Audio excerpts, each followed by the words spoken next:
Улсын одоо өндөр албан тушаалтнуудын гэр бүл хит тансаг хэрэглээтэй байгаа гэдэг бол өөрөө угаасаа авилгын асуудлыг хөндөгдөн гэсэн үг шүү дээ.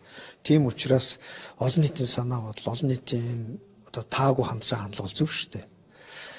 Биднээс амьдарч байгаа нэм арчилсан эдийн засгийн агуулгаараа зах зээлийн нийгэм гэж бид хардаг. За ийм бүхий улс оронд ийм тансаг хэрэглээ гэдэг юм уу? Эсвэл юу гэдэг ийм брэнд хөөсөн амьдралын хэм маяг бол одуудад байдаг. Эсвэл маш хэмжээний өндөр хөрөнгө одоо олж авсан хөрөнгөтнүүдэд байдаг зүйл. Харин энэ арчилсан улс оронд эрх мэдлүүд бол хамаагүй даруухан байх хэрэгтэй.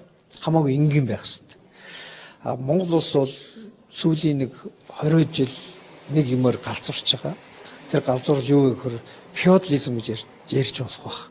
Албан тушаалтнууд эрх мэдлэлтнүүд тансаглаж байгаа. Дундад зунд феодализм бол тийм байсан.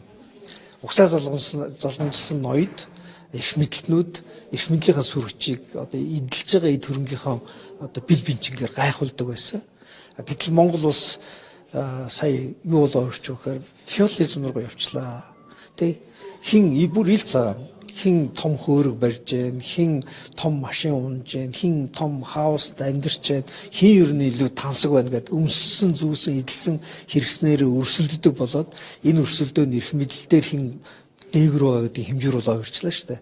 Тэгээ энэ үзэгдэл бол иргэний арчилсан нийгэмд бол зохимжгүй бөгөөд дургуутсан үйлдэл. Тэгээд олон нийт энэ дургуутсаа илэрхийлж байгаа гэдэг бол зөв, хандлага маш зөв байна.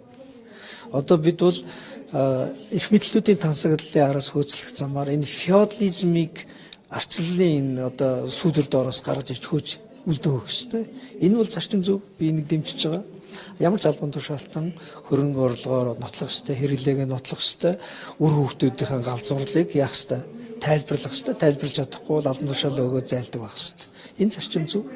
За хоёрт нь арчилсан нийгэм дотор одоо залуучууд жагсаад иргэн сайдыг огцор гэж хэлж байгаа бол энэ нийгэмд байх ёстой л тухайлаа. За талбай дээр очиод улсын хурлын гишүүд гарын сүлж зурж байгаа гэдэг бол санаа бодлоо цуг байна гэдэг илэрхийлж байгаа илэрхийллийн нэг хэсэг баг. Гэхдээ улсын хурлын гишүүдийн санаа бодол талбай дээр ирэх мэдлгүй одоо төрийг хөндлөнгөөс хараа шүмжилж байгаа иргэдтэйг ижил хэмжээнд биш. Төрийн эрх барихтад байгууллагын одоо энэ дээр дуу хоолой гаргадаг хүмүүсийн хувьд бол гарын үсэг нь хаан зурагдах хэрэгтэй гэхээр гишүүнийхээ баламтан дээр зурагдах хэрэгтэй.